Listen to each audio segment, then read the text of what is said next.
Story की शुरुआत में हम एक बड़े से माउंटेन को देखते हैं जिसके चोटी पर एक घर होता है। हम देखते हैं उसी तरफ एक लड़का आगे बढ़ रहा होता है और वो कहता है, जब भी मैं कोई सपना देखता हूँ तो मैं हमेशा से ही यहीं पे क्यों एंड हो जाता हूँ। इसी के साथ वो उस घर के सामने आता है और उस गेट को खोलते हुए आगे बढ़ता है। वो कह रहा होता 5 साल हो चुके हैं और फिर भी मैं अभी भी हर दिन इस गॉड डैम्ड एजिलम को देखता हूँ। यह रोज मेरे सपने में आता है। मुझे हमेशा लगता है कि जैसे ये मुझे बुला रहा है, लेकिन ये मुझे कभी अंदर नहीं जाने देता। ये बहुत ही ज्यादा अजीब है। और वो उस डोर के सामने जाता है और उसे बजाते हुए कह रहा होता है, हे क्या कोई है? ये मैं हूँ, फिर से मैं यहाँ पे आया हूँ, प्लीज इसे ओपन कीजिए। हमारा मेन कैरेक्टर कहता है, लेकिन इस लॉजिकलेस सपने में हर अटेम्प्ट यूजलेस होता है। मैं सिर्फ दिन रात बार बार इस दरवाजे को खटखटाता हूँ, लेकिन ये दरवाजा कभी भी नहीं खुलता। तभी हम रियल लाइफ में देखते हैं जहाँ पे कोई इसका दरवाजा खटखटा रहा होता है, यानी कि अब तक जो भी था वो उसका सपना था। बाहर से एक आदमी कह रहा होता है, ब्रदर उठो, खाने का टाइम हो चुका है। तो ये देखते हुए मेन कैरेक्टर जागता है और कहता है, ठीक है मैं आ जाऊंगा, तुम लोग मेरे बिना शुरू कर सकते हो।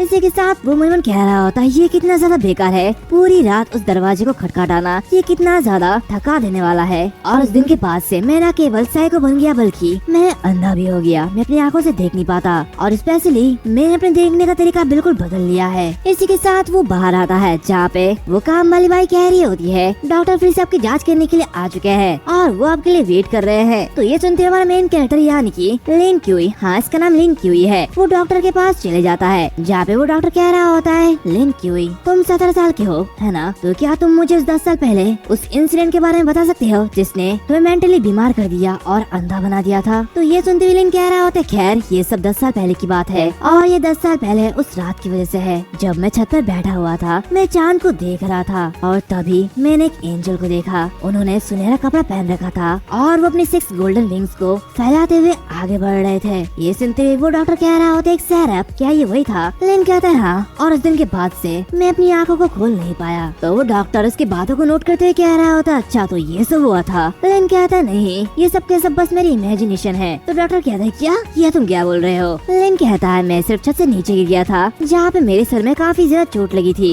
इसी के साथ मेरा नस डैमेज हो चुका था और उसकी वजह से मैं अंधा हो चुका हूँ। डॉक्टर उससे कहता है, ठीक है अब मैं तुम्हारी हालत को समझ रहा हूँ। और इसी के साथ वो उसकी मेंटल स्टेट को नॉर्मल लिख देता है और उससे कह रहा होता है, ठीक है मैं तुम्हारी एग्जामिनेशन को यहाँ पे बंद करता हूँ, अब तुम्हारी बीमारी तुम्हें परेशान नहीं करेगी। मुझे आशा है कि तुम अपने मेंटल स्टेट को एडजस्ट कर सकते हो। और ये कहते हुए वो वहाँ से चले जाता है। उसके बाद लिन और सभी लोग खाना खाने लगते हैं। उसका भाई कह रहा होता है, ब्रदर क्या तुम्हारी आँख लगभग ठीक हो चुकी है? तो वो कह रहा होता है, हाँ मेरी आँखें बेहतर हो चुकी है, लेकिन मुझे अभी भी फोटोफोबिया है। तो वो लेडी कह रही होती, लिटिल क्यूई अपने आँखों के बारे में चिंता मत करो, इसे आराम से लो और अपने आप पर दबाव कम डालो। वैसे भी तुम्हारे स्कूल ट्रांसफर को निपटा लिया गया है, लेकिन क्या तुम इसके बारे में सच में सोच रहे हो? क्या तुम जाना चाहते हो? तो वो कह रहा होता, नहीं कोई बात नहीं, मेरी आँखें पहले से ठीक हो रही है और अगर मैं कॉलेज जाना चाहता हूँ तो मुझे दूसरी तरह से शुरुआत करनी होगी। वो लेडी खुश होते हुए कह रही होती, ये बच्चा अगर तुम कॉलेज नहीं जा सकते तो कोई बात नहीं, तुम्हारी आंटी तुम्हारी पूरी जिंदगी का ख्याल रखेगी। उसका भाई भी कह रहा होता है, हाँ भाई मैं भी तुम्हारा ख्याल रखूंगा। और वो दोनों काफी ज्यादा खुश हो रहे होते हैं। हम देखते हैं लिन बालकनी में आते हुए कह रहा होता है, दरअसल मैंने उन लोगों से झूठ बोला था, मेरी आंखें बिल्कुल भी ठीक नहीं हुई, मैं अब भी उन्हें नहीं खोल सकता,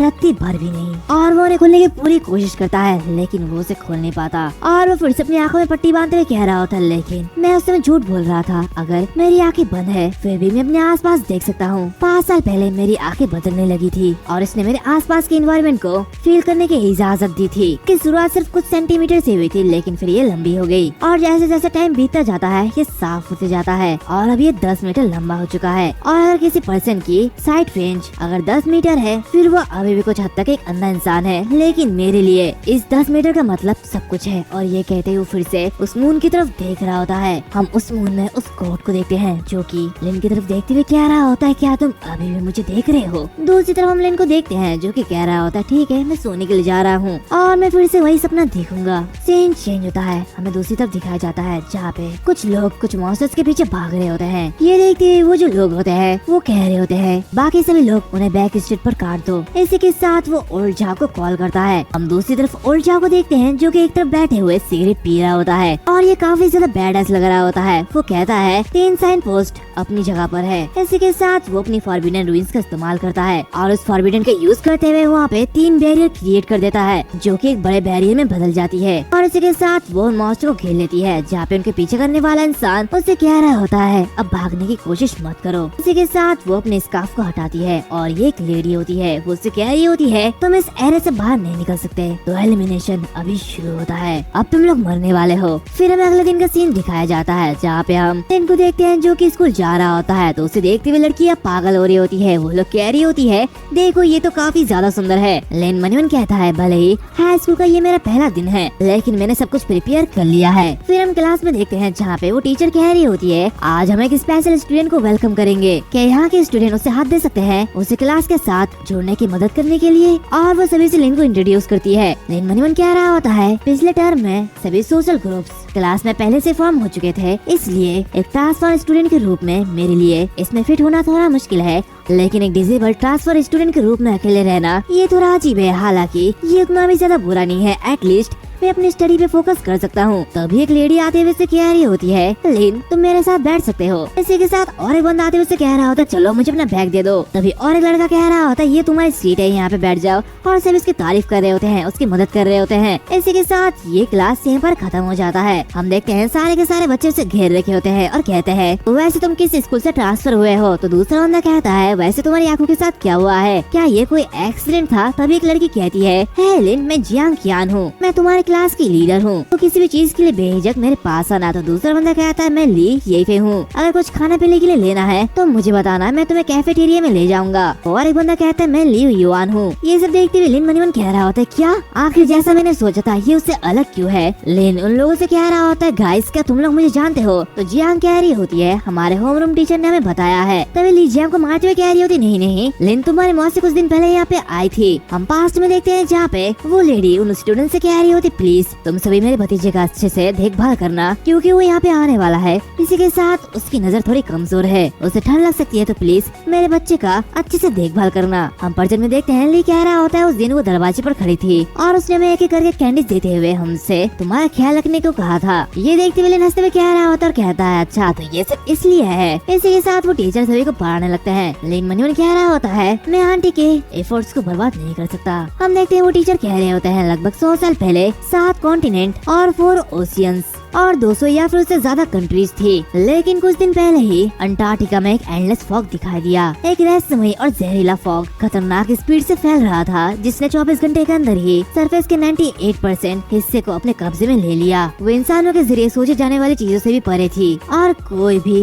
एक्सप्लोरेशन डिवाइस इस सरफेस को भेज नहीं सकती थी। कोई नहीं जानता था कि इस फॉग से दूसरे कंट्रीज भी एग्जिस्टेंस में है या फिर हम आखिरी लोग ही बचे हैं। इसी के साथ हम एक दिन पहले का सीन देखते हैं जहाँ पे हमें एक मॉन्स्टर दिखाया जाता है जो कि उसी लेडी से लड़ रहा होता है। वो लेडी अपने साथियों से कह रही होती है इन सभी को मार डालो और किसी को भी बच के जाने मत दो। तो ये सुनते हुए वो दूसरी लेडी वैन क्वीमो कह रही होती है हाँ मैं समझ गई, और हाँ वैसे मैं तुम सभी को बता दूं कि ये जो लोग है ये नाइट वॉचर है जो कि मॉन्स्टर को मारते हैं। हम देखते हैं वो लेडी कह रही होती है हमें सिर्फ इस सेवर को ब्लॉक करना है ताकि ये सभी यहाँ से बच के जाना पाए। इसी के साथ वो काफी तेजी के साथ उन मॉन्स्टर पे अटैक करती है और उन्हें मारते हुए कह रही होती है कोई फर्क नहीं पड़ता कि ये लोग कितने भी आ जाए, ये लोग कभी भी मेरा मुकाबला नहीं कर सकते हैं। तभी वैन क्वीमो कह रही होती है होंगिंग तो तुम्हारे पीछे देखो। तभी हम होंगिंग के पीछे देखते हैं जो कि एक बड़ा सा मॉन्स्टर होता है और वो काफी तेजी के साथ होंग पर अटैक करती है और उसे काफी ज्यादा घायल कर देती है। ये देखते हुए बाकी सभी लोग बहुत ही ज्यादा हैरान होते हैं। दूसरी तरफ होंग काफी ज्यादा जख्मी होती है। होंग रिपोर्ट कर रही होती है और कहती है ये ऑपरेशन की जजमेंट ये बिल्कुल गलत थी। सीन प्रेजेंट में आता है जहाँ पे हम स्टूडेंट्स को देखते हैं जो कि घर जा रहे होते हैं और वो सभी उसी तरह के टनल या फिर कौन सेवर से गुजर रहे होते हैं। उनमें से एक बंदा कह रहा होता है एक साइकोपाथ सीरियल किलर क्या यह सच में है। तो दूसरा बंदा कहता है जरूर मैंने इसे अपने दोस्त से सुना है और वैसे भी ओल्ड टाउन एरिया में पहले से ही बहुत लोगों की मौत हो चुकी है। तभी जियांग कह रही होती है तुम लड़कों को दिक्कत क्या है, तुम लोग सिर्फ लोगों को डराते हो और कुछ नहीं। तभी अचानक लिन को एक बदबू आती है। वो कह रहा होता है क्या ये बदबू,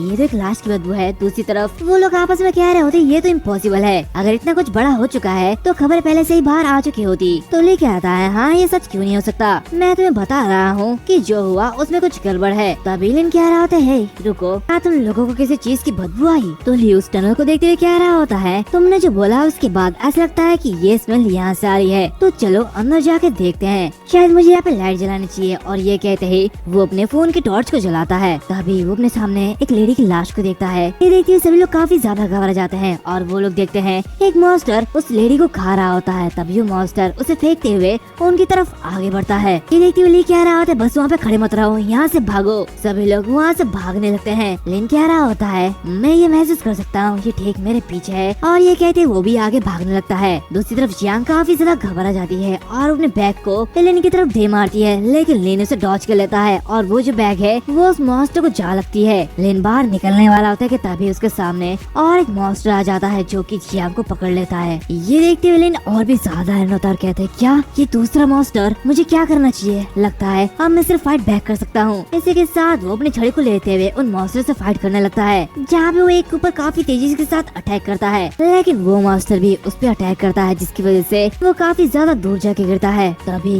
वो अपने सामने जियांग को देखता है जिसे वो मॉन्स्टर खा चुका होता है। तब इसके पीछे से वो दूसरा मॉन्स्टर अटैक करता है। ये देखते हुए मतलब कि ये महसूस करते हुए वो मन ही मन कहता है क्या फिर से ऐसा नहीं हो सकता, इतने लंबे टाइम तक हर्ट और ब्लाइंड तो साइकोपैथ हो गया था, लेकिन इससे कोई फर्क नहीं पड़ता कि मैं कितना ज्यादा अनफॉर्चुनेट था, लेकिन मैं बच गया था। और जैसे मैंने दोबारा अपनी लाइफ को शुरुआत करने की कोशिश की तो मुझे इन बेकार से मॉन्स्टर का सामना करना पड़ रहा है। ये कैसी जिंदगी है, मैं इसे एक्सेप्ट करने से रिफ्यूज करता हूँ। इसी के साथ उसकी पावर एक्टिवेट होती है। हमें उसी गॉड को दिखाया जाता है जो कि लिन की तरफ देख रहा होता है। दूसरी तरफ हम देखते हैं कि लिन की पावर अवेकन होती है। उसकी पावर काफी ज्यादा बढ़ चुकी होती है, जिसकी वजह से बहुत ही तेजी से एक लाइट निकलती है जो कि पूरी सिटी को दिखाई दे रही होती है। सीन चेंज होता है। हम ओल्ड झाओ को देखते हैं जो कि भाग रहा होता है। वो भागते हुए कह रहा होता है होंग आखिर वो कहाँ पे है, क्या वो ठीक है? तो वैन उसे कह रही होती है एलिमिनेशन ऑपरेशन फेल हो चुका है और वो घोस्ट मास्क के किंग ने हम पर घात लगा के हमला किया, जिसकी वजह से होंग काफी ज्यादा घायल हो चुकी है। कहता है किया the king of ghost mask, आखिर कितने घोस्ट मास्क बच गए हैं और क्या उनमें से कोई रेजिडेंटल एरिया में गया है? तो वैन कह रही होती है उनमें से 3 ओल्ड सिटी में गए हैं जो कि तुम्हारे साउथ वेस्ट में है। ये देखते हुए जाओ उसी तरफ जा रहा होता और कहता है मैं उन्हें मार डालूंगा। तभी वो अपने सामने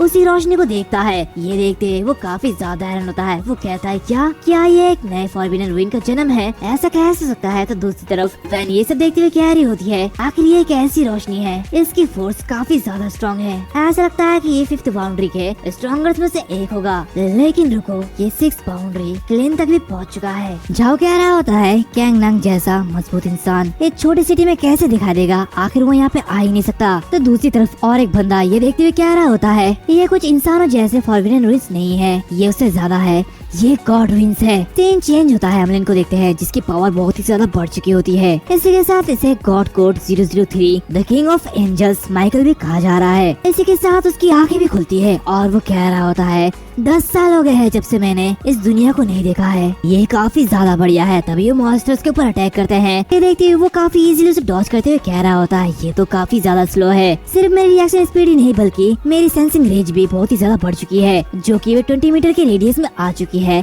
अब मैं सब महसूस कर सकता हूँ। इसी के साथ वो अपनी छड़ी को उठाते हुए आगे बढ़ता है और उस मॉन्स्टर के ऊपर दे मारता है। इसी के साथ वो उसे मार डालता है। तभी अचानक उसे कुछ महसूस होता है और वो एक जगह रुक जाता है। वो कह रहा होता है क्या ये क्या हो रहा है, मैं बिल्कुल हिल नहीं पा रहा, मेरी बॉडी उसे काफी ज्यादा दर्द हो रहा होता है। ये देखते हुए वो जो मॉन्स्टर होते हैं वो काफी तेजी के साथ उस पर अटैक करते हैं। ये देखते हुए लिन कहता है नहीं मैं इसे डॉज नहीं कर सकता। अभी काफी तेजी के साथ वहाँ पे जाओ आता है और अपने स्वॉर्ड को निकालते हुए उस मॉन्स्टर के जीभ को काट डालता है। उसी के साथ साथ उस मॉन्स्टर को भी मार डालता है, वो भी एक स्ट्राइक में। ये देखते हुए लिन कह रहा होता है ये बहुत ही ज्यादा स्ट्रॉन्ग है। जाओ कहता है एलिमिनेशन कंप्लीट हो चुकी है, तो लॉजिस्टिक डिवीजन को इस एरिया को क्लीन करने दो। और वैसे क्या ये लड़का वही है? इसी के साथ वो अपनी सिगरेट को जलाता है और उसे कह रहा होता है ये कितना कूल था, है ना? लेकिन इनको कुछ समझ भी नहीं आता। वो उससे कहता है अभी अभी मैंने जो मूव किया है वो काफी ज्यादा कूल था, है ना? लेकिन कहता है क्या कूल? जाओ उससे कहता है हाँ, तो क्या तुम मुझसे जुड़ना चाहते हो और इस तरह कूल रहना चाहते हो तो आ जाओ और मेरे साथ चलो। लेकिन उसे साफ साफ मना करते हुए कह रहा होता बिल्कुल नहीं। ये सुनते हुए वो काफी ज्यादा हैरान कहता है क्या,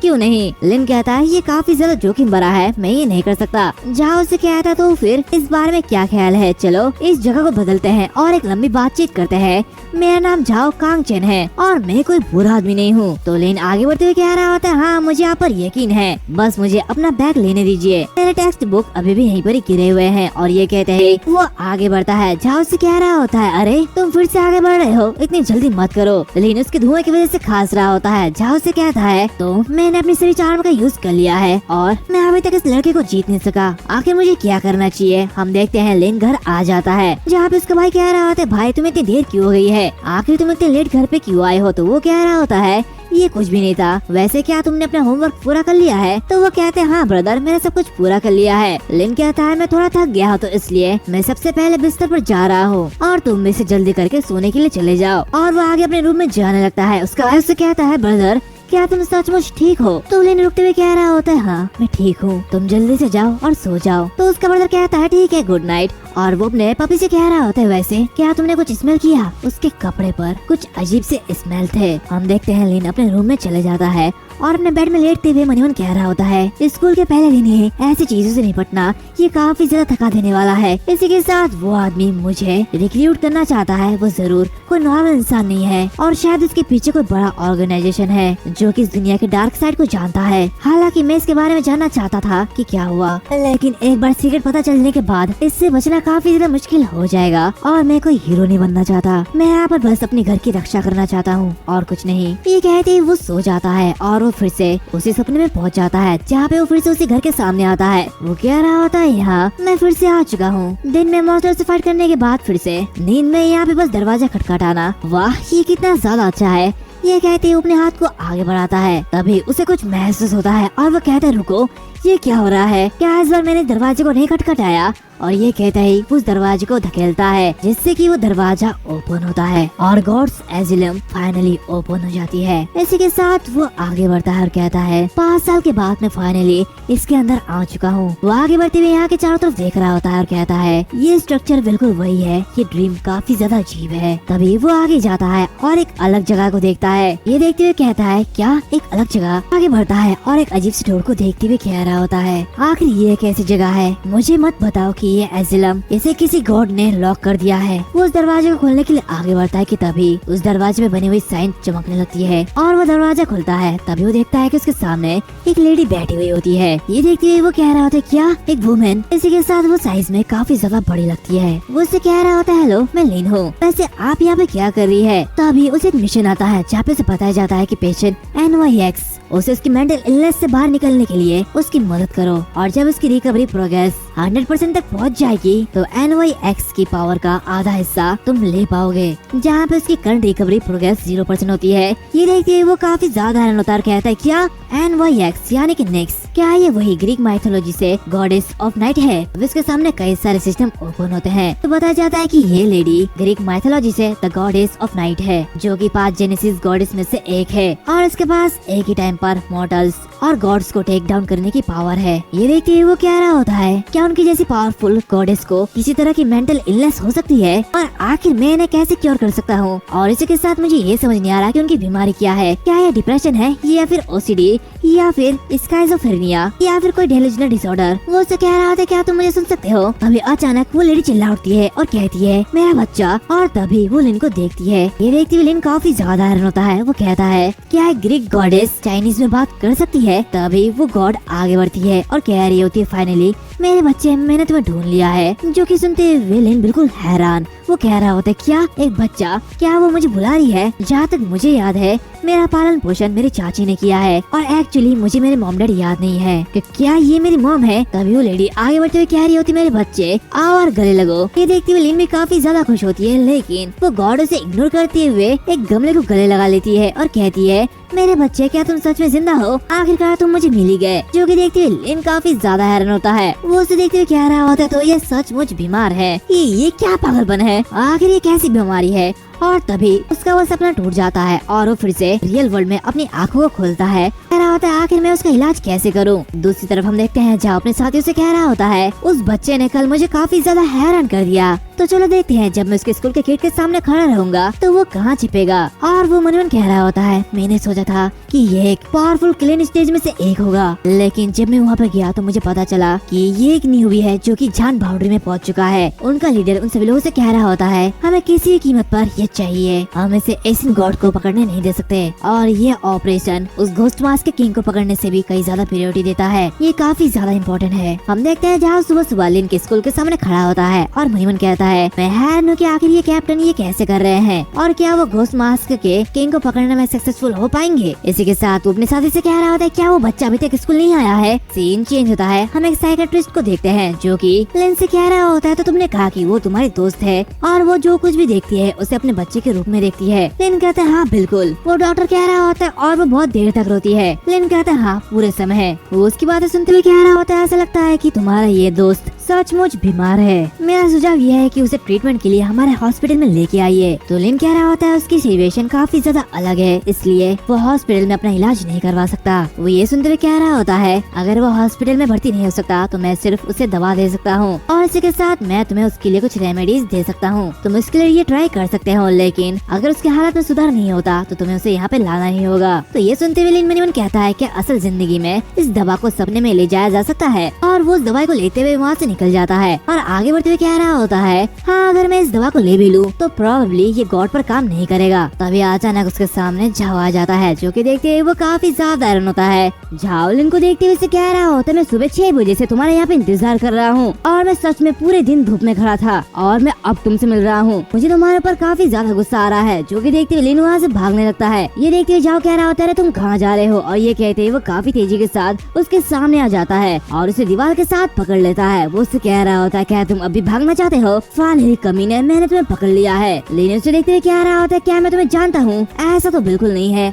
और अगर तुम मुझे जाने नहीं दोगे तो मैं यहाँ पे जोरों से चिल्लाऊंगा। झाओ उससे कहता है बच्चे बेवकूफी करना बंद करो, तुम इस बार बच नहीं पाओगे। इसी के साथ वो उसके हाथ पकड़ते हुए आगे बढ़ता है और कहता है मेरे साथ आओ, हमें आज सचमुच एक लंबी और अच्छी बातचीत करनी है, ये काफी ज्यादा इम्पोर्टेंट है। लिन कह रहा होता है मुझे मत खींचो और या तुम मुझे कहाँ ले जा रहे हो? तो झाओ कह रहा होता है एक बार जब तुम वहाँ पे पहुँच जाओगे तो तुम्हें पता चल जाएगा और इसी के साथ वो उसे लव होटल में ले जाता है। ये देखते हुए लिन काफी ज्यादा हैरान होता है और कहता है क्या ये कैसी जगह है? झाओ से कह रहा होता है चलो अब अंदर चलो। लिन ये देखते हुए घबराने लगता है और कहता है तुम ये क्या करने जा रहे हो? मैं तुम्हें पहले से बता रहा हूँ मुझे बवासीर है, मुझे यहाँ से जाने दो। तो झाओ से लेते हुए अंदर चले जाता है जहाँ पे वो एक लेडी से कह रहा होता है प्लीज मुझे एक बड़ा और सेंसुअल रूम दो। तो ये देखते हुए लिन शर्माने लगता है और कहता है आखिर ऐसी जगह में बातचीत करना कौन पसंद करेगा। इसी के साथ झाओ उसे सेंसुअल और इंटेंस रूम में ले जाता है जहाँ पे वो उसे बेड के ऊपर फेंक देता है और धीरे धीरे उसके करीब बढ़ रहा होता है। ये देखते हुए लिन और भी ज्यादा घबराता है। झाओ से कहता है तो ठीक है चलो अब तुम्हारे बारे में बात करते हैं, बताओ क्या तुम माइकल से मिले हो? सितंबर 1992 में फॉग इन्वेस्टिगेशन टीम को मरियाना ट्रेंच में आसमान में उड़ता हुआ एक विशाल ड्रैगन मिला था और उसको the dragon of chaos Leviathan से आइडेंटिफाइड किया गया था। वो काफी ज्यादा बड़ा था। हम देखते हैं वो जो रिसर्चर होते हैं वो उसे देखते हुए काफी ज्यादा हैरान होते हैं, यानी कि मानो वो पागल हो गए हो। झाओ कहता है ह्यूमन हिस्ट्री में पहली बार देखा गया कोई mythical creature God code 003 Michael और इसने इंसानों की अब तक की सभी परसेप्शन को उखाड़ फेंका, लेकिन सोसाइटी को स्टेबल रखने के लिए इस मिथिकल क्रीचर की एग्जिस्टेंस को कवर अप कर दिया गया। लेविथान का नंबर 001 था जो कि अब तक का सबसे फर्स्ट मिथिकल क्रीचर था और उसके बाद सेरेफ में तुमने देखा ही होगा माइकल। ये तीसरा मिथिकल क्रीचर है जो कि 1928 में देखा गया जिसका कोड नंबर 003 है। ये सुनते हुए लिन काफी ज्यादा हैरान होता है। झाओ सिगरेट फूकते हुए कह रहा होता है मार्च 1928 मून से गोल्डन लाइट निकली थी और उसने नॉर्थ अमेरिका के एक वोल्केनो को धराशायी कर दिया था। उसकी पावर बहुत ही ज्यादा थी और तब हमें पता चला कि मून में भी एक गॉड है। इन्वेस्टिगेशन टीम वहाँ पे इन्वेस्टिगेट करने के लिए गई, लेकिन बहुत ही ज्यादा फॉग की वजह से इन्वेस्टिगेशन टीम को वहाँ पे पहुँचने में 1 साल लग गए। उन्होंने उस जगह की अच्छे से जाँच की और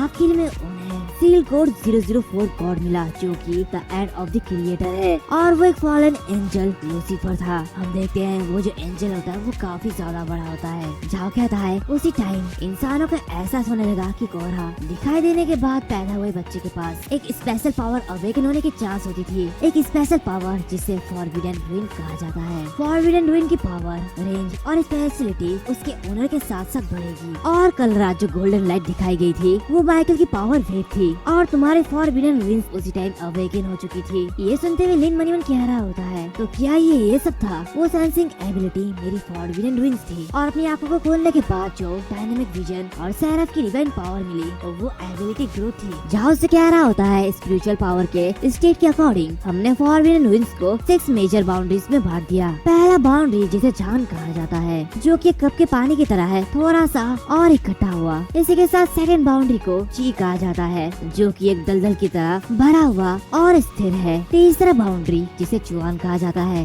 जो कि एक रिवर की तरह है, ये हरा भरा और बहता हुआ है। चौथे बाउंड्री को हाई कहा जाता है, जो कि एक बड़े समुद्र की तरह है, बहुत ही बड़ा और चौड़ा। और फिफ्थ बाउंड्री को एंडलेस कहा जाता है, और ये तब मिलती है जब स्पिरिचुअल पावर लगभग एंडलेस हो जाती है। इसी के साथ आखिरी सिक्स्थ बाउंड्री जिसे क्लेम कहा जाता है, जिसमें तब पहुँचते हो जब स्पिरिचुअल पावर एग्जॉस्टिबल होती है और ये क्लेन बॉटल की तरह स्पेस डायमेंशन को तोड़ती है, जो कि देखते हुए लिन काफी ज्यादा खुश होता है, कहता है ये तो काफी ज्यादा पावरफुल है, बताओ मेरी बाउंड्री क्या है। ये सुनते हुए जाओ कह रहा होता है, वेल तुम अपने आप को एक बहुत ही पावरफुल इंसान में गिनो, जो कि सुनते हुए लिन मनी मन कह रहा होता है, तो ऐसा लगता है कि एजिलम डोर मेरे जरिए जान बाउंड्री को तोड़ने की वजह से खुला है, तो क्या इसका मतलब ये है कि जब भी मैं अंदर आऊंगा तब मेरे सामने एक पेशेंट अपीयर होगा। ये काफी ज्यादा बेकार है। और वो से कह रहा होता है, तो फिर आपके बारे में क्या, आप तो बहुत ही ज्यादा पावरफुल है, आपकी बाउंड्री क्या है। ये सुनते जाओ कॉफी को थूक देता है और कहता है, मेरे बारे में मेरे पास कोई भी फॉरबिडन रुइन नहीं है और इसलिए मेरे पास कोई स्पिरिचुअल पावर भी नहीं है। तो लिन उससे कहता है, क्या तुम्हारे पास कोई फॉरबिडन रुइन नहीं है, तो फिर आपने उन मास्टर्स को कैसे मारा। ये सुनते वो कह रहा होता है, मैंने पहले फाइटिंग एक्सपीरियंस और बहुत ही ज्यादा स्ट्रिक्ट प्रैक्टिस की है और नाइट वॉचर में ज्वाइन होने से पहले मैं एक स्पेशल फोर्स सोल्जर था। लिन कहता है, ये तो काफी अच्छा था। जाओ से कह रहा होता है, और हाँ फॉरबिडन रुइंस के बारे में ये भी है कि फॉरबिडन रुइंस पाने के लिए 3 तरीकों की जरूरत पड़ती है। पहला, जैसे कि मैंने कहा था, ये जन्म से ही होती है। दूसरा तरीका स्पेशल फॉरबिडन रुइंस आइटम से है और तीसरा ये गॉड के जरिए मिलता है।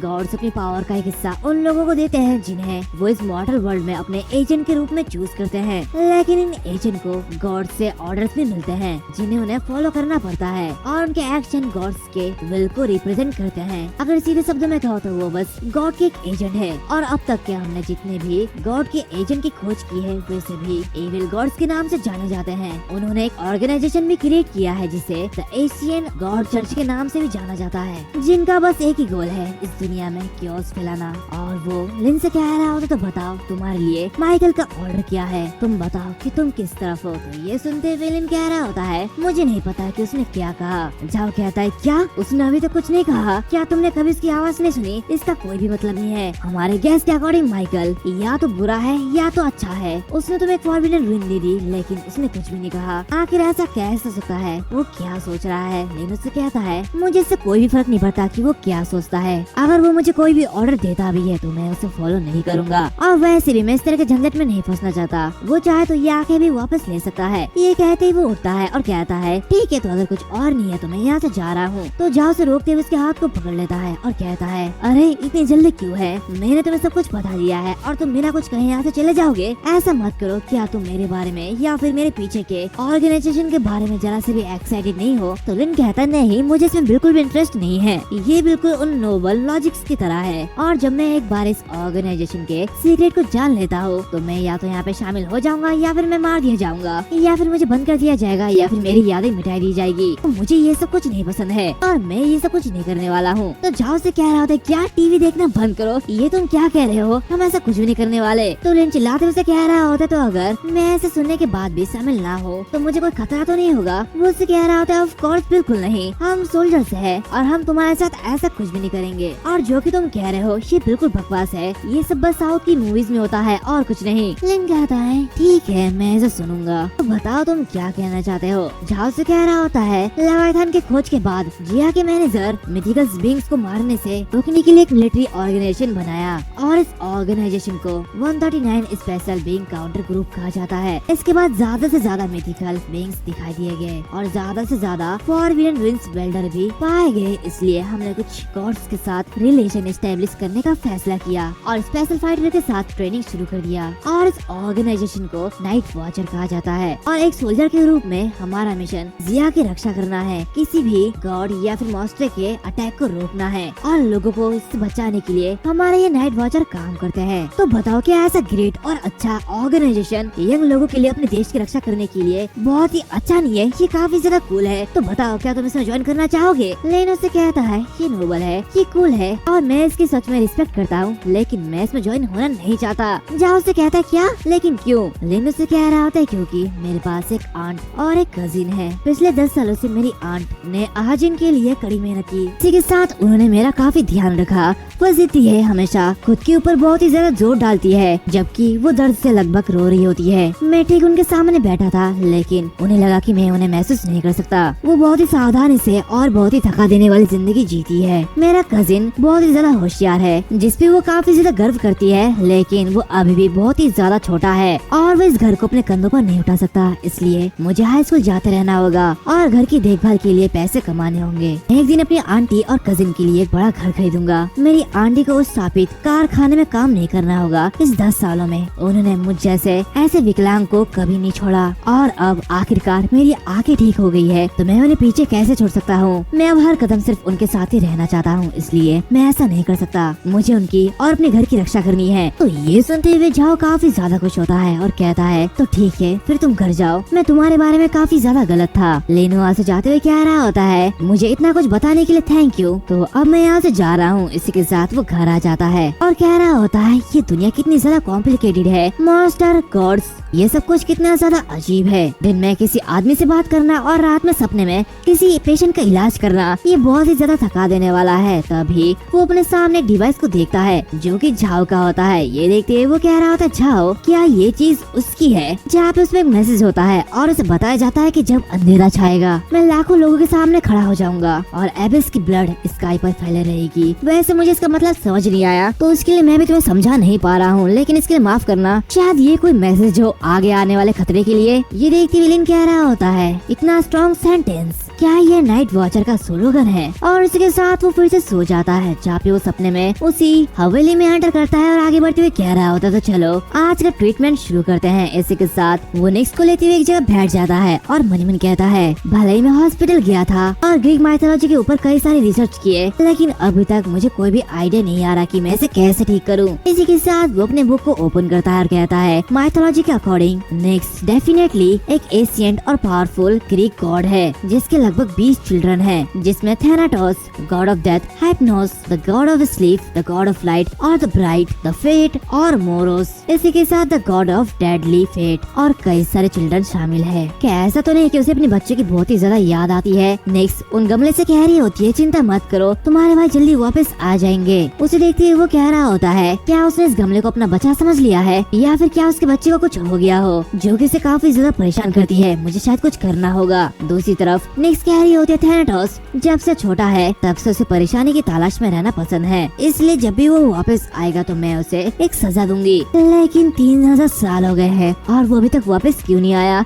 ये कहते वो रो रही होती है। ये देखते हुए लिन मनी मन कह रहा होता है, मैंने कभी नहीं सोचा था कि इस तरह की सुपीरियर गॉडेस ऑफ नाइट इतनी ज्यादा पिटफुल मदर हो सकती है। तभी उसे एक आइडिया आता है और वो कहता है, रुको, मुझे पता है कि मुझे क्या करना है। नेक्स्ट की बीमारी उसके बच्चे के तलाश से आई है और वो अपने आसपास की हर चीजों को अपने बच्चे की तरह देखती है, इसलिए अगर मैं इसे ध्यान में रखूं तो मैं शायद कुछ कर सकता हूँ। और ये कहते ही वो उसके पास आता है और उसे गले लगाते हुए कह रहा होता है, मॉम मैं वापस आ चुका हूँ। जो कि देखते ही निक्स काफी ज्यादा हैरान होती है और कहती है, क्या मेरे बच्चे, तो तुम फिर से आ चुके हो? और इसके साथ उसकी प्रोग्रेस 3% हो जाती है। ये देखते हुए लिन काफी ज्यादा खुश होता है और कहता है, फाइनली प्रोग्रेस चालू हो चुकी है। इसी के साथ वो सिस्टम को देखते हुए कह रहा होता है, 3% रिवॉर्ड परसेंटेज पूरा हो चुका है, जिससे कि मैं निक्स के कोई भी रैंडम पावर को पा सकता हूँ। और इसी के साथ वो उस व्हील को घुमाता है और कह रहा होता है, कोई भी हैरानी की बात नहीं है कि वो गॉडेस ऑफ द नाइट है, इसकी पावर उसके नाम से रिफ्लेक्ट होती है। तभी वो वहाँ पे एक्स्ट्रा ऑर्डिनरी रिप्रोडक्शन को देखता है। ये देखते हुए वो कह रहा होता है, आखिर ये एक्स्ट्रा ऑर्डिनरी रिप्रोडक्शन क्या है? क्या ये कोई गॉड की पावर है? तभी उसे एक स्टारी नाइट डांसर पावर मिलता है। ये देखते हुए वो कह रहा होता है, ये उतना ज्यादा पावरफुल नहीं लगता, लेकिन एटलीस्ट ये एक्स्ट्रा ऑर्डिनरी रिप्रोडक्शन नहीं है। नेक्स्ट उसे ये पावर देते हुए कह रही होती है, ये कुछ ऐसा है जो कि तुम्हें काफी ज्यादा पसंद आएगा। तो लेन उसे पकड़ते हुए ऑब्जॉर्ब करने लगता है। वो कह रहा होता है, ये पावर मेरी बॉडी को बदल रही है, ऐसा महसूस हो रहा है जैसे कि मेरी स्पिरिट से मेरी बॉडी को धोया जा रहा है। इसी के साथ उसे बताया जाता है कि उसने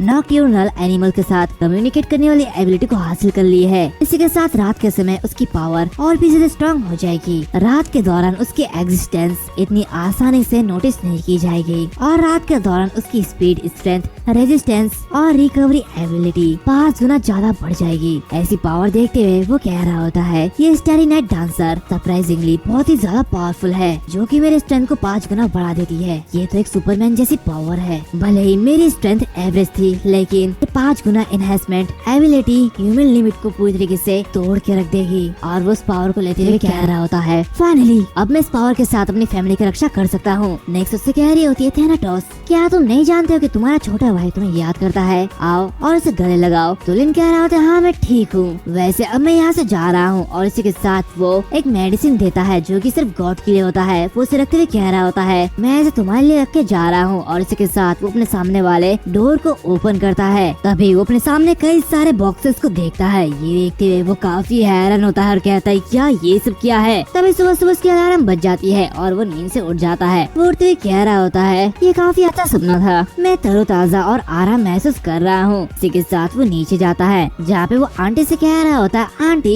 क्या आप इतनी जल्दी काम पे जा रहे हैं। तो उसकी आंटी कह रही होती है हाँ फैक्ट्री में नए आइटम्स आए हैं और उन्हें मुझे जल्दी पैक करना है, तो मुझे जल्दी जाना होगा, तो मैं जा रही हूँ, अपने भाई का ख्याल रखना। तो लिन उसे देखते हुए हैरान होता है। वो उसे कह रहा होता है आंटी मैं अब देख सकता हूँ। ये देखते हुए उसकी आंटी उनकी आंखों से आंसू निकल आते हैं और वो उसे सीधे जाते हुए गले लगा लेती है। वो उसे कहती है ये काफी अच्छा है, आखिरकार तुम देख सकते हो। तभी वहाँ पे आजिंग भी आ जाता है और कहता है ये तो काफी ज्यादा हैरानी की बात है ब्रदर, आखिरकार अब देख सकते हो, ये तो बहुत ही ज्यादा अच्छा है। इसी के साथ हम देखते हैं कि लेन अपने कॉलेज जाता है जहाँ पे सारी लड़कियां उसे देखते हुए कह रही होती है ये तो बहुत ही ज्यादा खूबसूरत है। वो लोग उनसे कह रहे होते हैं क्या तुम्हारी आंखें ठीक हो चुकी है, तुम्हारी आंखें बहुत ही ज्यादा सुंदर है। दूसरी तरफ हम ली और लियो को देखते हैं जो की एक जगह उदासी से बैठे हुए होते हैं। तभी एक लड़की लिन से कह रही होती है आखिर तुम्हारी आंखें कैसे ठीक हुए, ये तो अनबिलीवेबल है। तो वो कह रहा होता है वो वैसे भी ठीक होने के करीब थे और कल मैं हॉस्पिटल गया था तो ये ठीक हो चुके थे। और इसके कुछ समय बाद हम देखते हैं कि लियो और ली दोनों ही स्कूल के टेरिस पे लिन से माफी मांग रहे होते हैं और कह रहे होते हैं हम सचमुच तुमसे माफी मांगना चाहते हैं। हम उस टाइम सोचने के लिए काफी ज्यादा मजबूर हो गए थे और हम इसलिए वहाँ से भाग चुके थे। हमने जियांग को और तुम्हें वहाँ पर ही छोड़ दिया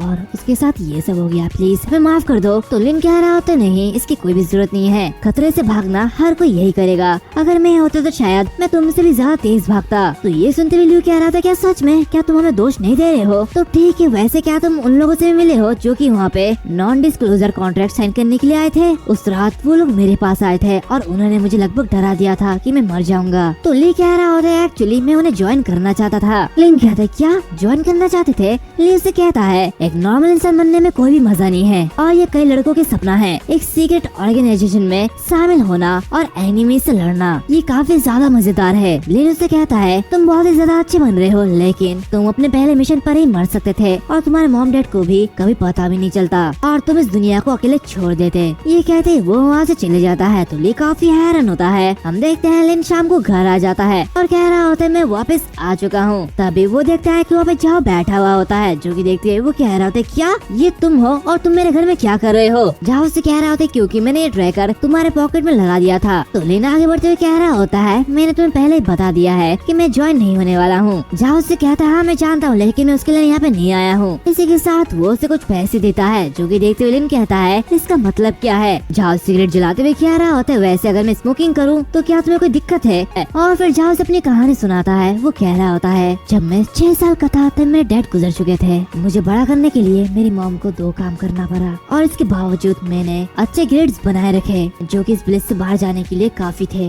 लेकिन मैंने अपनी मॉम की ऑब्जेक्शन के बावजूद भी आर्मी में ज्वाइन किया। जब मैं वहाँ से जा रहा था तो उस दिन वो दरवाजे से चुपचाप मुझे देख रही थी और रो रही थी। एक पल के लिए मैं सच में रुकना चाहता था लेकिन अंत में मैंने अपने मुंह को मोड़ लिया। तब मैंने अपना मन बना लिया था कि मैं मिलिट्री अवार्ड्स को अर्न करूंगा, लेकिन बाद में मैं एक स्पेशल फोर्स में शामिल हो गया और मेरी रैंक पहले से ज्यादा बढ़ चुकी है। मुझे मेरे कॉम्बैट स्किल की वजह से नाइट वॉचर में ट्रांसफर कर दिया गया। मैंने ओरिजिनली ये प्लान किया था कि मैं रिटायर होने के बाद गाँव में जाके अपनी मॉम की देखभाल करूंगा। हालांकि नाइट वॉचर में ज्वाइन होने के बाद वो ड्रीम बर्बाद हो चुका था। लेकिन तुम अलग हो, तुम मुझसे कहीं ज्यादा होशियार और समझदार हो और तुम्हारी अपनी राय है। अगर तुम उनके साथ रहना चाहते हो और उनकी सुरक्षा करना चाहते हो तो इसमें कोई भी दिक्कत नहीं है, ये काफी अच्छी बात है। अगर तुम यही रास्ता चुनना चाहते हो तो ठीक है, प्राइड से इस रास्ते पे चलो और दुनिया को बचाने वाले उन सभी लोगों को हम पर छोड़ दो। इसी के साथ ये पैसे लो और अपनी आंटी और अपने कजिन के लिए कुछ अच्छी चीजें खरीदो। मैं बस तुम्हारी लाइफ को इजी बनाना चाहता हूँ। तो लिन कह रहा था नहीं, मैं इसे नहीं ले सकता। जाओ से कह रहा होता ये तुम्हारी आंट के लिए है, तुम्हें ये करना ही होगा। तो लिन उसे ही देते हुए कह रहा होता है मेरी आंटी इसे नहीं लेगी, भले हम गरीब है लेकिन हमारी भी एक डेजिनेटी है और हम सोल्जर से कोई भी पैसे एक्सेप्ट नहीं करेंगे जिन्होंने इसके लिए अपनी जान को जोखिम में डाली है। इसी के साथ मेरी आंखें ठीक हो चुकी है और मैं इस घर का देखभाल खुद कर सकता हूँ। तो जाओ उसकी ये बातें सुनते हुए कह रहा होता है ओह तुम सचमुच काफी ज्यादा जिद्दी हो, अगर तुम्हें ये पसंद है तो मुझे सच में यहाँ से चले जाना चाहिए। इसी के साथ दोनों ही बाहर आ जाते हैं। जाओ उससे हाथ मिलाते हुए कह रहा होता है मुझे आशा है कि तुम्हारा फ्यूचर काफी ज्यादा अच्छा होगा। लिन उससे कहता है हाँ और मुझे भी आशा है कि जो ऑनर तुम चाहते हो वो तुम्हें जरूर मिलेगी।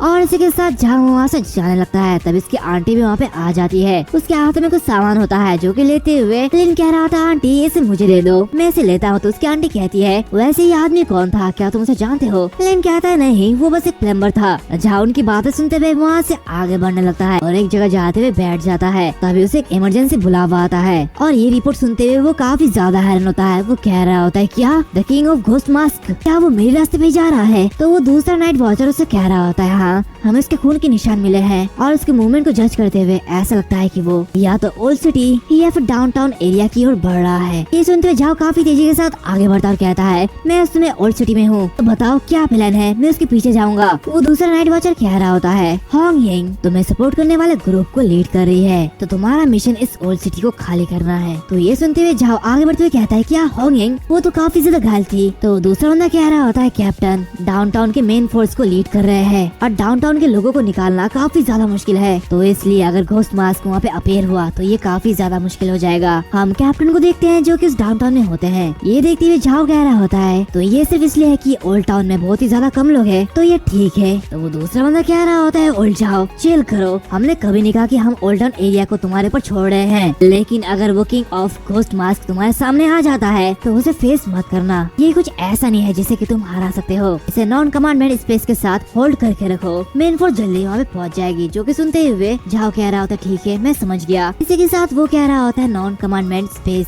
इसे बरकरार नहीं रखा जा सकता और अगर ये the king of ghost mask public के सामने एक्सपोज हो गया तो सभी लोग काफी ज्यादा घबरा जाएंगे और इस वजह से यहाँ पे भगदड़ मच जाएंगी। इसी के साथ ये ओल्ड टाउन एरिया बहुत ही ज्यादा खतरे में पड़ जाएगा, तो मुझे जितनी जल्दी हो सके इस सिटी को खाली करना होगा। इसी के साथ वो काफी तेजी से आगे बढ़ रहा होता है और लिन के घर के सामने पहुँच जाता है। वो मनी मन कहता है मैं फिर से यहाँ पे आ चुका हूँ। टाइम को देखते हुए ऐसा लगता है कि ये फैमिली अभी डिनर कर रही होगी। तभी उसे एक स्मेल आती है जो कि एक लाश की होती है और तभी उसके सामने एक गटर से मॉन्स्टर निकल रहा होता है। देखते हुए वो कह रहा था जैकपॉट या फिर कहूँ ये सबसे बेकार चीज है। इसी के साथ वो अपनी स्वाड निकालते हुए रिपोर्ट करता है और कहता है मैंने अभी the king of ghost mask को ओल्ड टाउन एरिया में स्पॉट किया है। तो ये सुनते हुए वो रिपोर्टर कह रहा होता है ठीक है समझ गया, हम जल्दी उस सिटी में मेन फोर्स भेज रहे हैं, तो ओल्ड जाओ उस मॉन्स्टर से अकेले मत लड़ना, बाकी नॉन कमांडमेंट स्पेस का यूज करो और उसे रोके रखो। तो ये सुनते हुए वो कह रहा होता है नॉन कमांडमेंट स्पेस वो इस मॉन्स्टर को 1 मिनट भी रोक नहीं सकते, मुझे ये करना ही होगा। तो उसके कैप्टन कह रहे होते हैं चाहे कुछ भी हो जाए उससे फाइट मत करना। जहाँ उस मॉन्स्टर के ऊपर अटैक करते हुए कहता है सभी को यहाँ से बाहर निकालने के लिए काफी ज्यादा लेट हो चुकी है। तो कैप्टन कहता है मस्कीटो की वजह से इंजरीज और डेथ हर दिन हर सेकंड बढ़ती जाती है। इसी के साथ हमारे नाइट वॉचर्स कोई गॉड नहीं है और हम उन सबको रोक नहीं सकते। इसी के साथ किंग ऑफ घोस्ट मास्क के हाथों अपने टीममेट को लूज करना ये वर्थ के लायक नहीं है। और जाओ ऐसा मत करो, क्या तुम मुझे सुन रहे हो? तो जाओ उसकी बात नहीं सुनता और आगे बढ़ते हुए कहता है जियांग नाम क्या तुम्हें वो शपथ याद है जो कि हमने ली थी? और तभी वो मास्क मॉन्स्टर काफी तेजी के साथ बाहर निकलता है। जाओ आगे बढ़ते हुए कह रहा होता है इस बार मेरे पीछे लाखों लोग नहीं होंगे लेकिन इसके पीछे वो बच्चा वो सब कुछ है, तो मुझे ये करना ही होगा। और ये कहते ही वो अपनी फॉरवर्ड रूइन टेक्निक का इस्तेमाल करता है जिससे कि वहाँ पे काफी ज्यादा तबाही होती है। सीन चेंज होता है, हमें लिन के घर का सीन दिखाया जाता है जहाँ पे वो लोग खाना खा रहे होते हैं। उसकी आंट कह रही होती है आज के दिन काफी ज्यादा बड़ा है इसलिए तुम लोग ज्यादा खाओ और बचा हुआ खाना कल के लिए मत छोड़ना, और वैसे लिन तुम्हें भी ज्यादा खाना चाहिए। तो ये सुनते हुए लिन कह रहा होता है हाँ ठीक है मैं समझ गया आंटी। वो आजिन से कह रहा होता है आजिन तुम बड़े हो रहे हो तो इसलिए और भी ज्यादा खाओ। ये सुनते हुए आजिन ज्यादा खाने लगता है और कहता है हाँ मैं ज्यादा खाऊंगा। तभी लिन कह रहा होता है वैसे वो छोटा सा डॉगी कहाँ पे है? ये सुनते हुए वो आंटी कह रही होती है वो तो उस खिड़की के सामने है। ये देखते हुए लिन उस डॉग के पास जाता है और उससे कहता है वैसे क्या हो गया है तुम्हें, तुम इस तरह बाहर क्यों देख रहे हो। तभी वो बाहर उस तबाही को देखता है, जो कि देखते हुए वो काफी ज्यादा हैरान होता है। वो काफी तेजी के साथ बाहर जाते हुए कह रहा होता है आंटी मैं थोड़ी देर बाद खाना खाऊंगा, मुझे भी जल्दी बाहर जाना है। दूसरी तरफ हम देखते हैं कि झाओ अपनी टूटी फूटी सिगरेट को जलाता है और कहता है आज का दिन कितना ज्यादा अनलकी है कैप्टन, सच में आप बहुत ही ज्यादा पावरफुल है, इसे इस हद तक नुकसान पहुंचाना ऐसा लगता है कि जैसे ये हमारे फाइट के दौरान मुझ पर आसान हो रहा है, लेकिन इतनी इंजरी के साथ ये मॉन्स्टर अभी भी एक बहुत ही ज्यादा बड़ा खतरा है। ये कहते ही वो हाफ रहा होता है, वो काफी ज्यादा घायल हो चुका होता है। आखिर में इसके कितने हिट ले सकता हूँ। तभी वो मॉन्स्टर काफी देरी के साथ उस पर अटैक करता है, लेकिन वो उसके अटैक को डिफेंड करते हुए उसे फिर से अटैक करता है और उसे घायल करते हुए बहुत ही तेजी से उस पर और एक अटैक करता है, लेकिन उसके स्वॉर्ड से उस मॉन्स्टर को कुछ भी नहीं होता। वो कह रहा होता है इससे इसको काटा नहीं जा सकता, इसकी बाउंड्री बहुत ही डिफरेंस है और बहुत ही ज्यादा बड़ी है। ये कहते वो बहुत ही तेजी के साथ पीछे हो जाता है और कहता है क्या एक मिथिकल क्रीचर होना इतना बड़ा डील है, आखिर मैं ऐसे कैसे निपटूं। तभी वो जो मॉन्स्टर होता है वो अपनी पावर को अनलीश करता है और फॉरबिडन रूइन को एक्टिवेट करता है। ये देखते हुए जाओ कह रहा होता है ये तो फॉरबिडन रूइन है। Forbidden ruin sequence 176 ghost mask face earth, ये फॉरबिडन रूइंस के बाउंड्री के भीतर सारे के सारे बींग्स को चकमा दे सकता है। और तभी अचानक वो मॉन्स्टर काफी तेजी के साथ उसके पीछे आ जाता है और उस पर अटैक करता है। वो उस पर कई सारे अटैक करता है जिसकी वजह से झाओ काफी ज्यादा घायल होता है, लेकिन वो फिर से खड़ा होते हुए कहता है अगर ऐसे चलता रहा तो मैं मर जाऊंगा। और ये कहते ही वो एक जगह खड़ा होकर शांत हो जाता है। वो मॉन्स्टर उस पर फिर से अटैक करता है। ये मौका देखते हुए वो काफी तेजी के साथ उस पर अटैक बैक करता है, लेकिन उसकी वजह से वो और भी ज्यादा पीछे चले जाता है। वो कहता है हैरानी की बात है इसकी फॉरबिडन रूइन बहुत ही ज्यादा डेंजरस है, आमतौर पर अब तक मैं मर गया होता, लेकिन ये बुरा है कि आज बारिश हो रही है। तुम मुझे धोखा दे सकते हो लेकिन तुम बारिश को धोखा नहीं दे सकते, मैं तुम्हारी आवाज सुन सकता हूँ। इसी के साथ वो काफी तेजी से उसके ऊपर अटैक करता है, लेकिन वो मॉन्स्टर उसे बहुत ही जोरों से पंच मारता है। झाओ और भी ज्यादा दूर जाके गिरता है और उसे अपने पास की बातें याद आती है, जहाँ में उसे एक नाइट वॉचर के रूप में सिंबलाइजेशन बैच दिया जाता है। इसी के साथ वो बैच देते हुए वो कैप्टन कह रहे होते हैं द घोस्ट और गॉड समनर एक पर्सन के लाइफ में स्टोर किया जा सकता है, जो कि इसके एक्सचेंज में इमेंस अमाउंट में स्पिरिचुअल पावर का सौदा करता है। यहाँ तक कि ये उन लोगों के लिए भी है जिनके पास फॉरबिडन रूइन नहीं है, तो ये तुम्हें अपने लाइफ के एंड में अवेकन करने का मौका देती है, तो इसे तभी यूज करना। इसी के साथ वो चलते हुए कह रहा होता है अब लगभग टाइम आ चुका है। तभी उसे लिन की आवाज आती है। लिन बैरियर के बाहर से कह रहा होता है जाओ मैं जानता हूँ कि तुम इस दरवाजे के पीछे हो, इसे खोलो जल्दी, मुझे अंदर आने दो। और हम दूसरी तरफ देखते हैं जहाँ पे लिन उस बैरियर के बोर्ड को जोरों से पीट रहा होता है और कहता है मुझे अंदर आने दो। और वैसे हाँ मैं तुम्हें समझा दूं, फॉरबिडन रूइन बैरियर के अंदर कोई भी नॉर्मल इंसान देख नहीं सकता। हम देखते हैं अंदर से झाओ कह रहा होता है तुम घर में खाने की वजह यहाँ पे क्या कर रहे हो। लेन उससे कह रहा होता है तुम्हारा कोई भी लेना देना नहीं है, मुझे पता है कि वहाँ पे the king of ghost mask है और मैं उससे लड़ सकता हूँ, तो प्लीज मुझे अंदर आने दो। झाओ से कहता है तुम बस किसी मॉन्स्टर के साथ फाइट कर सकते हो, लेकिन ये वो चीज नहीं है, ये the king of ghost mask है, ये बहुत ही ज्यादा पावरफुल है और ये तुमसे 2 बाउंड्री ऊपर है, आखिर तुम इससे कैसे फाइट करोगे। और हाँ मैं ये भी कंफर्म करता हूँ कि जब तक मैं यहाँ पे हूँ तब तक ये मॉन्स्टर तुम्हारे घर में उंगली नहीं उठाएगा। ये देखते वो लिन उस बैरियर पर अटैक करता है और कहता है हाँ मैं मरना नहीं चाहता, लेकिन मैं तुमसे कुछ लेना भी नहीं चाहता, तुम हीरो बनना चाहते हो, लेकिन मैं इस बात को मानने से इनकार करता हूँ। डिनर के लिए तब तक इंतजार किया जा सकता है जब तक कि ये घोस्ट मास्क मर ना जाए और हम दोनों एक साथ इसे हरा सकते हैं। तो अंदर से झाओ खांसते हुए कह रहा होता है ब्रदर मत आओ, यहाँ तक कि तुम नॉन कमांडेड स्पेस को भी नहीं तोड़ सकते, और अगर तुम यहाँ पे आ भी गए तो ये एक सुसाइड होगा और एक मात्र रास्ता है जिससे तुम यहाँ पे आ सकते हो, और वो है जब मैं मर जाऊंगा। तो लिन उसकी बातें सुनते हुए रुक जाता है और वो रोने लगता है। वो कुछ नहीं कहता। ये देखते हुए झाओ कह रहा होता है क्या वो चले गया, तो फिर ठीक है ये सही है, आई होप कि उसका डिनर अच्छा जाए। और उसी के साथ वो उस बैच को क्लिक करता है जिससे कि एक इंजेक्शन बाहर निकलता है और वो अपने ऊपर इंजेक्ट कर देता है जिससे कि उसकी पावर बढ़ने लगती है। वो कह रहा होता है क्या तुम जानते हो कि मैं कब से इस दिन का इंतजार कर रहा था। इसी के साथ वो फॉरबिडन रूइंस का इस्तेमाल करता है और अपने स्वॉर्ड ऑब्लिटरेट मून को निकालता है। वो काफी तेजी से उस मॉन्स्टर पर अटैक करता है जिससे कि वो मॉन्स्टर काफी ज्यादा दूर जाके गिरता है। वो कहता है ये काफी ज्यादा अच्छा है, मुझे पता था, मैं झाओ कोंगचेंग एक बहुत ही ज्यादा पावरफुल इंसान हूँ, मैं एक जीनियस हूँ। और ये कहते वो हंसते हुए आगे बढ़ता है। उसके चारों ओर जो उस मॉन्स्टर की बैरियर होती है वो उस बैरियर को तोड़ देता है, लेकिन इसकी वजह से वो घुटनों पे आ जाता है। वो कहता है मेरा टाइम खत्म होते जा रहा है, मुझे जल्दी से खत्म करना होगा। इसी के साथ वो काफी तेजी के साथ उस पर अटैक करता है और उस पर बहुत ही ज्यादा अटैक करते हुए उसे घायल कर देता है। लेकिन तभी वो मॉन्स्टर से बहुत ही जोर से पंच करता है, जिसकी वजह से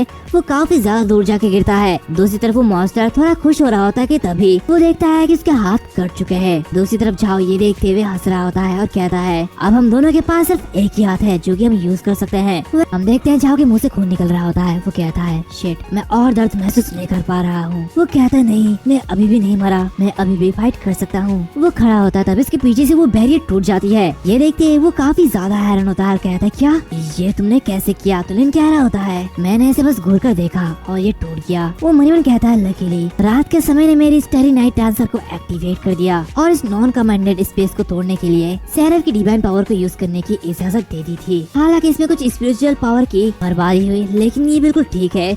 वो आगे बढ़ते हुए कहता है तो बस मुझे आपकी मदद करने दीजिए। झाओ से रोकते हुए कहता है नहीं, तुम ऐसा नहीं करोगे। तभी वो अपनी आंखों से झाओ की पसलियों को देख पाता है। ये देखते हुए वो कहता है क्या तुम्हारी चोट बहुत ही ज्यादा है। झाओ कहता है रुको, एक स्विंग और इसके बाद तुम मेरी मदद कर पाओगे। तो बच्चे मेरी मूवमेंट को ठीक से देखना, क्योंकि इस मूवमेंट की वजह से मैं सबसे ज्यादा कूलेस्ट हूँ। और इसी के साथ वो काफी तेजी से अपनी फॉरबिडन रूइन टेक्निक का यूज करते हुए उस मॉन्स्टर के सिर को काट देता है। इसी के साथ वो भी नीचे गिर जाता है। तभी लिन उसे पकड़ते हुए कह रहा होता है तो तुम्हारी बॉडी तो तुम मर जाओगे। झाओ कहता है हाँ मुझे पता है, और वैसे भी मौत से पहले इस फॉरबिडन रूइंस का एक्सपीरियंस बिल्कुल वर्थ इट है और मैंने ये किया। इसी के साथ वो अपनी सिगरेट को बाहर निकालता है और उसे जलाते हुए पीने लगता है। वो कहता है क्या तुमने देखा, मैंने एक ही स्विंग के साथ the king of ghost mask के सर को अलग कर दिया। उस कमीने जिस कमीने को कैप्टन मारने में फेल हो गया था, मैंने उसे मार डाला। तो लिन कहता है हाँ मैंने देखा, मैंने सब कुछ देखा, ये बिल्कुल तुम ही हो। झाओ मरते हुए कहता है इसके साथ मैं जरूर